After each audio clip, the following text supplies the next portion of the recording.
Aujourd'hui s'ouvrent les deuxièmes assises de la coopération internationale des collectivités malagases et françaises.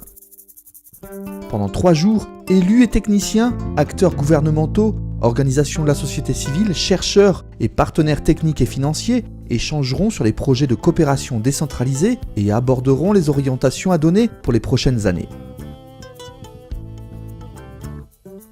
La coopération décentralisée se présente comme une relation de territoire à territoire et représente à Madagascar 250 projets portés par 200 collectivités malagases et françaises depuis 1994. Parmi eux, 9 projets de coopération décentralisée ont été filmés durant une année pour recueillir au plus près du terrain l'action des collectivités locales sur l'ensemble du territoire à Madagascar. Ces deuxièmes assises vont permettre un partage d'expériences et une capitalisation de compétences. Ce sera aussi l'occasion de revenir sur la dernière décennie de coopération décentralisée et d'aborder, lors d'ateliers thématiques, les grands enjeux et défis à relever à l'échelle locale, régionale et globale. 5 thématiques seront ainsi à l'honneur sous forme d'ateliers de travail durant lesquels Madagascar et la France espèrent des échanges fructueux pour le développement des collectivités malagases et françaises.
La coopération décentralisée a 3 grands domaines d'activité qui sont donc le développement de la filière lait à travers 4 projets principaux, l'amélioration génétique par l'insémination artificielle et la monte naturelle avec des taureaux de race pure Holstein et normande, le renforcement des capacités des éleveurs de la région grâce à des formations itinérantes mises en place avec notre partenaire local qui est la direction régionale de l'élevage, mais aussi avec des formations faites sur place à notre ferme-école d'Ambutsi-Lausanne. La structuration de la filière lait en accompagnant donc les associations d'éleveurs à mettre en place des activités communes et aussi à les accompagner dans l'amélioration de leur activité jusqu'à créer des coopératives à vocation de génération de revenus. En plus de ça, donc, nous gérons la ferme-école d'Ambutsi-Lausanne, qui est une ferme-école créée par la région grâce à la coopération et qui sert à la fois de modèle pour les éleveurs locaux de ce qu'on peut obtenir à terme avec un élevage laitier et aussi de site de démonstration et de formation pour ces éleveurs. Dia tamin'izay fotoana izay ny insémination artificielle zany tena nivulgarisena teto nampianarina ny olona hisotro ronono nampianarina ny olona hihinana fromage hihinana yaourt dia ao anatin'ilay fiofanana io zany izahay tena manao an'izay atsipiriany ahatonga ny olona ho matianina zany ao anatin'ilay sehatry ny fiompiana ronono satria ao izay mampianatra ny resaka ara-pahasalamana ny resaka conduite d'élevage ny resaka gestion ny fitantanany an'ireo fiompian'ireo ary indrindrandrindra koa ny fanatsarana taranaka izay iarahana miasa amin'ny coopération. Aussi, donc, nous avons la filière écotouristique il y a aussi 3 principaux programmes d'activité. Donc ça a été en 2008 la création de l'Office régional du tourisme. Nous accompagnons aussi des petits opérateurs privés, notamment des petits hôteliers ou des gérants de chambres d'hôtes, pour améliorer leur établissement et ainsi améliorer l'accueil qu'il est possible de faire pour les touristes en région à Lotchmangour.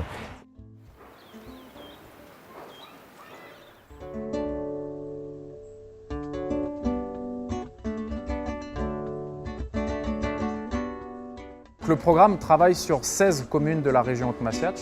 Il y a 3 communes urbaines, donc de taille importante, dont la ville-centre Fianarantsoa, et 13 communes rurales.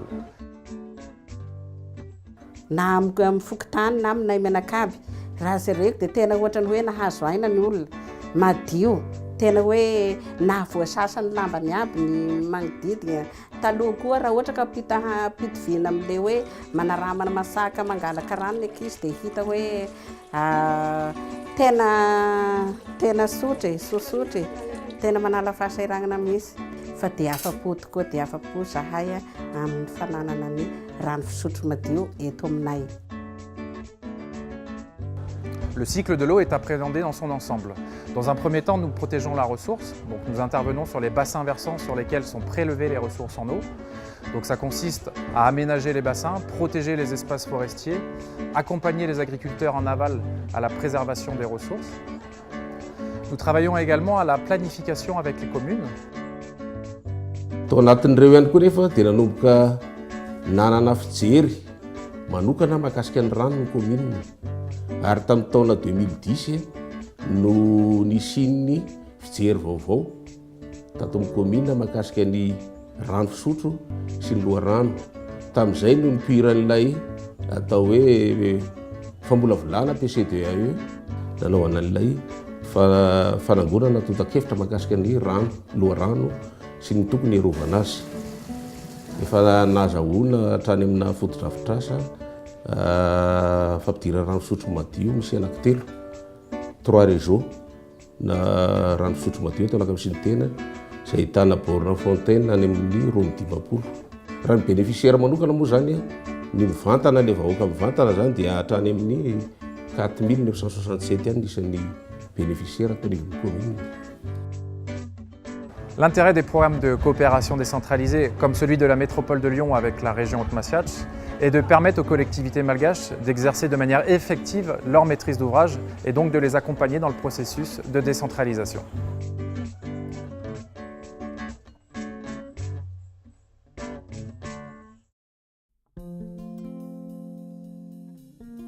Donc pour ce qui est de la coopération du conseil départemental de la Réunion à Madagascar, nous avons différentes compétences comme la culture, la sécurité civile incendie, la santé, c'est-à-dire la santé publique, et également l'enseignement du français à Madagascar. Nous avons priorisé en fait cette compétence.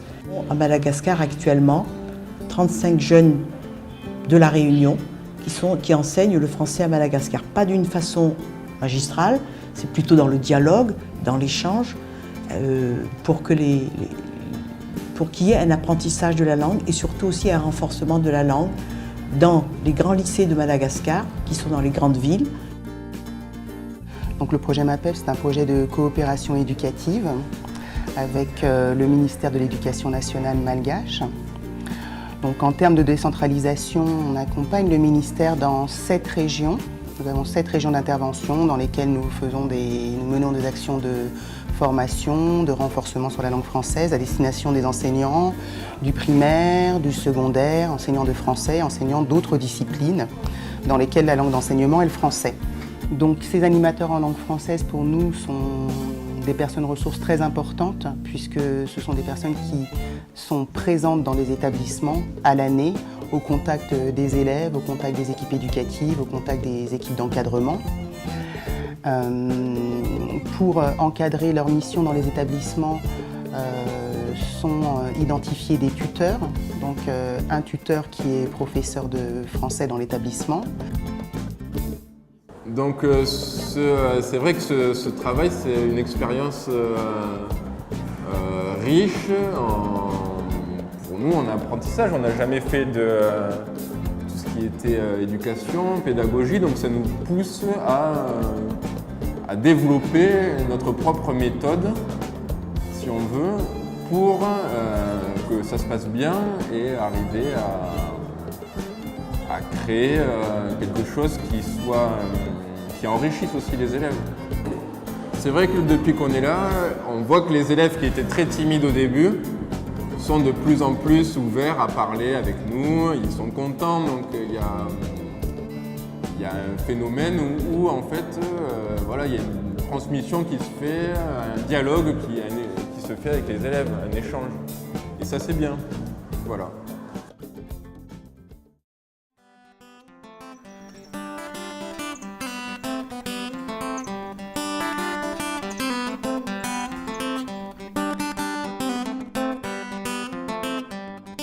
Au fil des années, les activités de la coopération ont évolué. On est aujourd'hui sur un nouvel accord cadre de coopération, donc 2015-2017, qui se compose en 4 axes. Donc on continue évidemment à renforcer institutionnellement la région, mais on travaille aussi maintenant avec les communes et un programme d'appui à l'intercommunalité pour travailler sur une nouvelle échelle de collectivité territoriale. Sur le renforcement institutionnel, l'un de nos dispositifs d'appui, c'est la cellule d'appui technique qui est composée de 3 cadres malagasy pour faire de l'appui sur les problématiques majeures de fiscalité et de foncier et le développement des affaires économiques de la région. Deuxième axe, c'est la professionnalisation de l'agriculture qui est un de nos axes majeurs avec lesquels on travaille sur un centre régional de formation professionnelle agricole qui est le principal point d'ancrage de cette coopération au niveau de la région ITAS, sur la création d'un outil de formation agricole qui soit piloté par la région ITAS. Donc ici, nous dispensons 3 types de formations. Il y a des formations ponctuelles qui sont destinées pour les paysans déjà en activité. Il y a le deuxième type de formation qu'on appelle formation continue qui s'est consacrée plus précisément sur le thème élevage. Et le troisième type de formation, c'est ce que nous entamons actuellement, ce que nous appelons la formation initiale. C'est destiné pour des jeunes ruraux, issus des familles paysannes de la région ITAS. Donc maintenant, nous avons 20 apprenants qui se forment ici pendant 3 années, avec 13 modules de formation, avec l'équipe du personnel du centre qui sont des formateurs.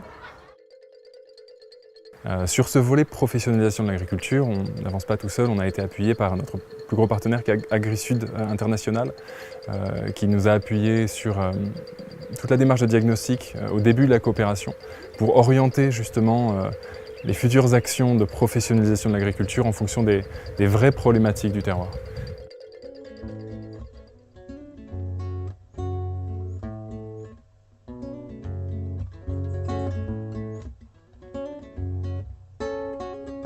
Cette coopération décentralisée s'explique par une histoire importante entre nos 2 territoires, donc tout d'abord maritime et militaire. Une autre de nos missions qui est très importante, c'est également l'organisation de missions et d'échanges entre le territoire du conseil départemental du Finistère et la région Diana, donc, puisque la réciprocité est vraiment une valeur au cœur de notre coopération depuis ses débuts. Donc, au niveau des domaines de coopération, ils sont définis à la fois par les élus finistériens et les autorités régionales ici. Et ils correspondent à des secteurs clés des 2 territoires. Donc on intervient sur le domaine agricole, domaine du tourisme durable et de la préservation de l'environnement. Et également du coup sur le volet urbain, sur tout ce qui est santé, appui au processus de décentralisation et jeunesse et culture. Les activités du PAJ sont variées. Il y a de la danse, de chant, de théâtre, de l'éducation, de l'environnement. Par exemple, là, il y a les djembés, c'est un des projets qui est financé par le PAJ. Le projet fait déjà une formation sur la percussion et ils vont faire un tournoi aussi dans les quartiers, pas seulement ici, mais au sein des quartiers périphériques de la ville aussi.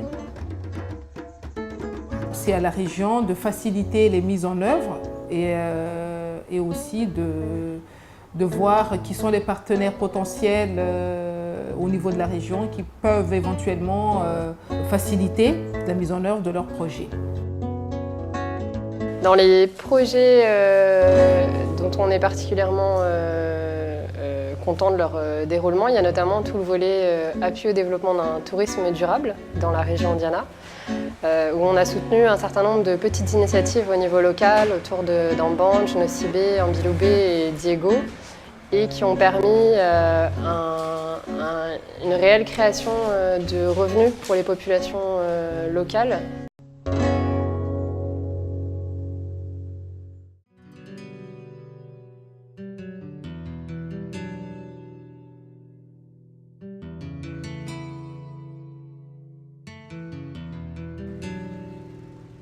Donc l'IRCOD occupe une place un peu particulière dans le paysage de la coopération décentralisée, dans la mesure où nous ne sommes pas une collectivité, mais une association de collectivités alsaciennes en l'occurrence, et ces dernières nous confient la maîtrise d'œuvre de leur partenariat de coopération décentralisée.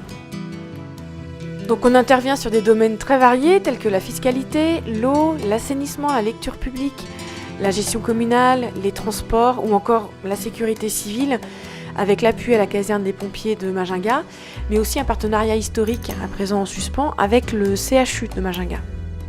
En transversal sur toutes nos collectivités, on travaille sur tout ce qui est fiscalité locale, puisque c'est bien évidemment le nerf de la guerre et que quand on parle d'autonomisation notamment financière, si les autres projets fonctionnent, mais que la commune n'est pas en mesure de maîtriser le recouvrement des recettes que ces projets génèrent, on ne peut pas ensuite aller vers cette autonomisation. Le maire est souvent le miroir pour l'équipe. Si le maire ne joue pas le jeu, bien sûr l'équipe trouve ça un bonheur et ne suivra pas. Mon rôle principal déjà c'est d'instaurer un climat de confiance dans la coopération parce que j'estime qu'une coopération se base surtout sur la confiance mutuelle des deux parties.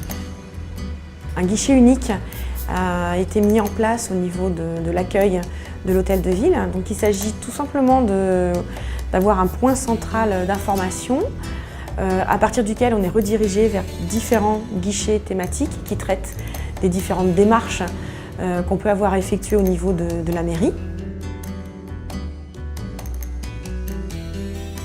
Donc le recouvrement par mobile des recettes des marchés de la ville de Majinga a été mis en place depuis février 2016. Efa taloha zany alaina aterina any amin'ny birao dia ohatra manahirana be zany ilay manefa anazy any satria tsy tonga any foana. Dia amin'izao zany izy tsara be mihitsy amin'ilay amin'ny vola. Nous travaillons également sur l'assainissement à Majinga. Il s'agit du projet ASMA qui bénéficie d'une subvention de l'Union européenne et dans lequel sont également impliqués le département du Bas-Rhin et la ville de Mulhouse auprès de l'IRCOD.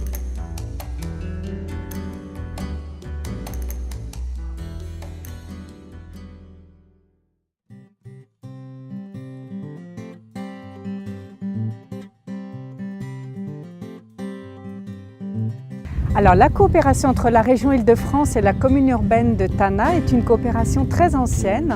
Elle a plus de 25 ans et c'est une coopération qui est technique, donc qui s'intéresse à des sujets qui demandent une expertise particulière et qui s'inscrit dans le long terme. À Tana, la gestion des services urbains est de plus en plus difficile. La mobilité urbaine est de moins en moins facile aussi. Donc la coopération se porte sur ces sujets-là, c'est-à-dire tout ce qui concerne l'urbanisme en général, la planification, l'aménagement, le patrimoine et le tourisme. Ce sont deux programmes qui fonctionnent ensemble. La mobilité urbaine, l'accès à l'eau et l'assainissement et l'agriculture urbaine. Concernant l'urbanisme, l'IMV travaille sur la culture de planification que la commune urbaine d'Antananarive doit acquérir peu à peu. Et on a été missionné notamment par l'Agence française de développement pour étudier la faisabilité de la création d'une agence d'urbanisme à l'échelle du Grand Antananarive. Donc c'est pour l'agglomération de Tana. Le deuxième volet, c'est l'aménagement. Donc là, par exemple, on a créé un centre de loisirs à Maïturirin. Le modèle qu'on a choisi, c'est que la région Île-de-France a investi pour transformer ce site en un skatepark et un centre de loisirs. Et ensuite, avec une délégation de services publics, on a fait un appel d'offres et c'est un opérateur privé qui va gérer le site et qui va donner une redevance à la commune urbaine de Tana pour lui permettre de gérer d'autres projets. La mobilité urbaine, elle est très importante pour le développement d'Antananarive. On a 4,5 millions de déplacements par jour dans l'agglomération. C'est très important. Donc l'IMV, avec la commune urbaine de Tana et l'appui évidemment de la région Île-de-France, travaille pour un système de transport qui soit plus adapté et plus moderne avec les enjeux du développement de l'agglomération. Et enfin, dernier volet, c'est un volet qui concerne l'agriculture urbaine. On intervient au niveau des foyers individuels où on installe des jardins potagers au sein du jardin des foyers.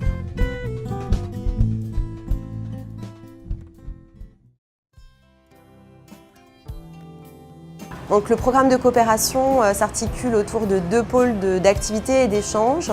Le premier, c'est le développement territorial, rural et intégré. Et le deuxième, éducation, citoyenneté, culture. Donc, notre coopération soutient plusieurs activités.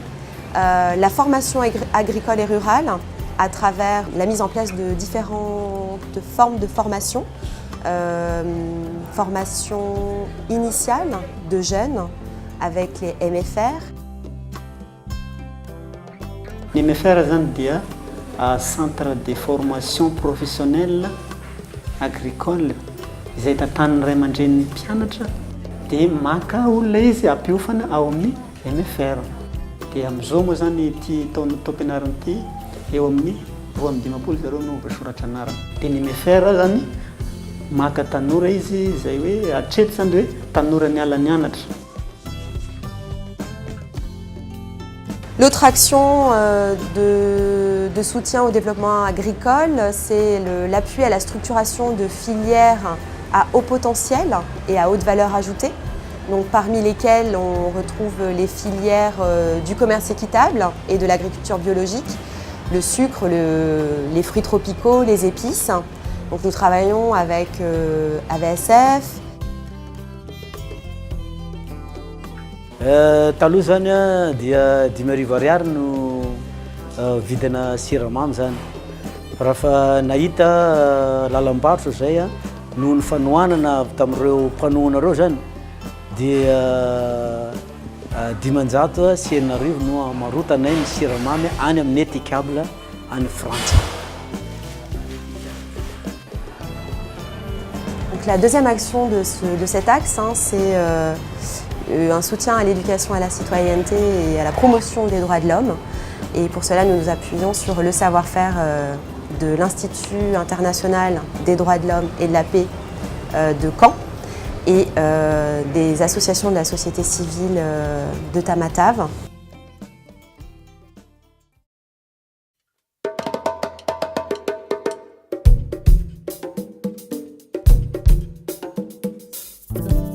Ce sont les gens qui ont des idées de projets dans la transformation des nuisances en ressources qu'accompagne la pépinière d'entreprise.